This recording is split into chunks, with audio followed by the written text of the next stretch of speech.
হরে কৃষ্ণ গৌর ভক্তবৃন্দ। তো আপনারা দেখছেন যে অপ্রাকৃত গ্রন্থাবলী। তো এখন গ্রন্থ মেরাতন মাস। তো এ মাসে বিশ্বব্যাপী সবাই যে গ্রন্থ সংগ্রহ করে। আসলে যখন আমরা দুঃখে থাকি বা হতাশাচ্ছন্ন হয়ে যাই, যে পারিবারিক জীবনের যে মার পেয়েছে, আমরা যখন অনেক সময় হতাশাচ্ছন্ন হয়ে যাই, তখন আমরা এই গ্রন্থগুলো থেকে আমরা আমাদের প্রশ্ন এবং হতাশার উত্তর খুঁজে পেতে পারি। তো অবশ্যই আমরা অনেক সম্পদ আমরা আমাদের সংগ্রহে রাখি, অনেক কিছু আমরা আমাদের অধিকারে রাখি, আমরা নিয়ে যে এটা আমার, এরকম আমরা আমাদের সেভে রাখি।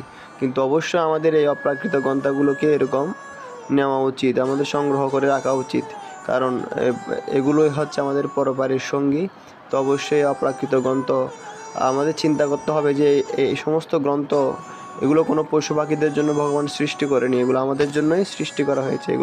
এগুলো আমরা অধ্যয়ন করব, আমরা মনন করব এবং আমরা ভগবানকে বুঝবো, জানবো, সেজন্য এগুলো তৈরি করা হয়েছে। তো আমাদের অবশ্যই করা উচিত, এগুলো সংগ্রহ করা উচিত, কেননা আমরা হচ্ছে মানুষ, আমরা এগুলো অধ্যয়ন করব, আমরা এগুলো বুঝবো এবং আমরা এগুলো সম্বন্ধে যদি কেউ প্রশ্ন করে তখন আমরা এগুলোর উত্তর দিব। তো আপনারা যদি কেউ এগুলো আপনারা সংগ্রহ করতে চান, আমার সাথে যোগাযোগ করতে পারবেন এবং আপনারা